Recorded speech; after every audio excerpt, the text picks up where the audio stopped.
Rise and shine, folks!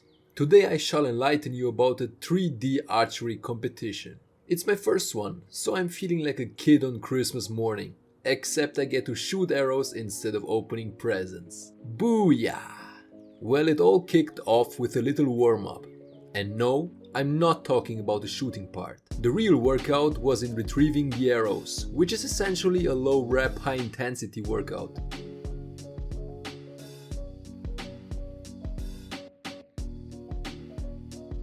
Those guys with red shirts are from the same club as me. Cool guys. And girls, of course.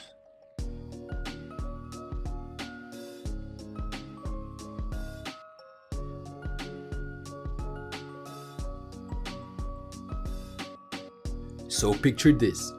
There's a mob of around 160 people, all itching to shoot some sweet targets. The organizers split us up into groups of 3 to 7, depending on which way the wind blows and the alignment of the planets. Each group has a team leader, who is like a Gandalf of archery, guiding us mere mortals through the perils of hitting foam creatures. And then there are the scribblers. They're like official scorekeepers, but they're also competitors themselves. They're basically archery multitasking scoreboards. And get this, age and category don't matter when it comes to team formation. I was the lone compound guy in my group, surrounded by a bunch of recurve wielders. It's like the Hunger Games of archery, but no murder and a lot more math.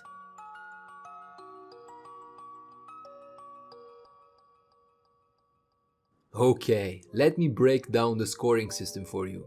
It's like a choose-your-own-adventure book, but with arrows. Option A: hit the first 2 circles. Jackpot, you get 10 points. Option B: hit the 3rd circle. Not too shabby, you score 8 points. Option C: just hit the target. You get a participation trophy of 5 points. And finally, option D: miss the target altogether. You might as well have stayed home and binge watched Netflix because that's a big fat 0 points for you. It's like a high stakes game of darts, except instead of a pub, you're in the great outdoors, surrounded by rubber animals.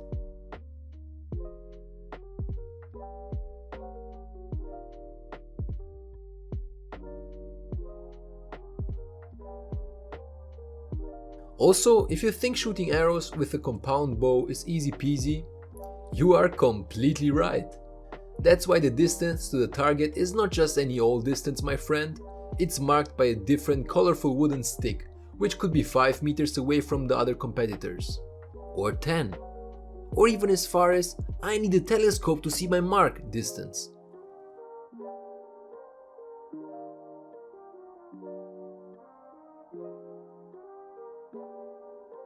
Let me tell you, this competition was no joke.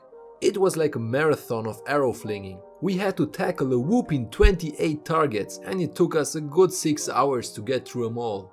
But I'll be darned if it wasn't a hoot and a half.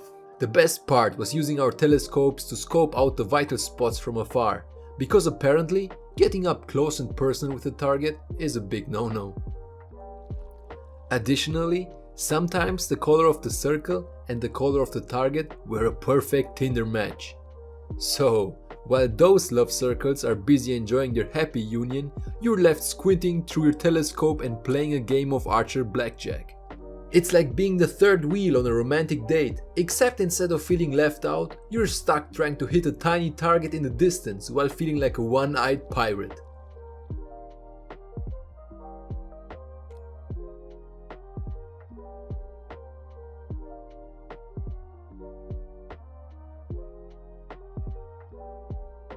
Behold the alchemic process of making a goulash.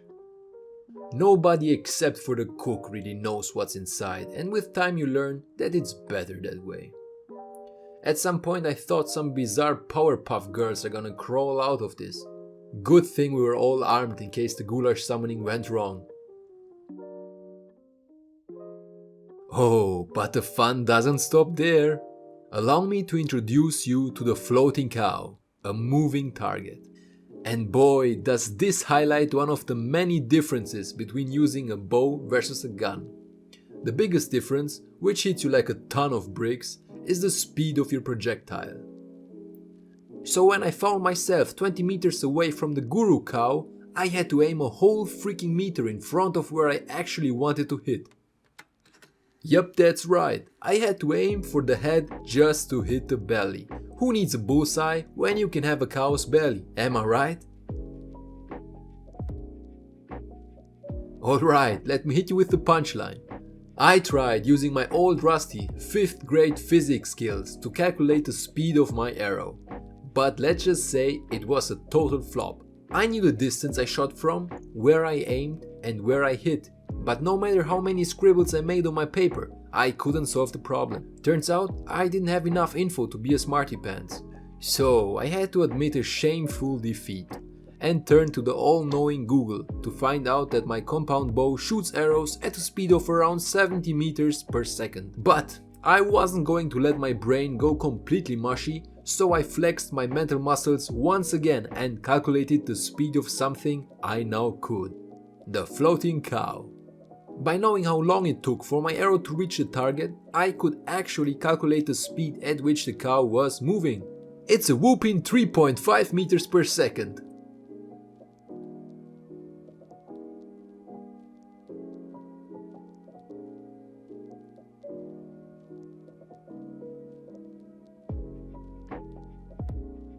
At the end of the day, the whole experience is a humbling reminder of just how much we don't know, especially when it comes to estimating distances.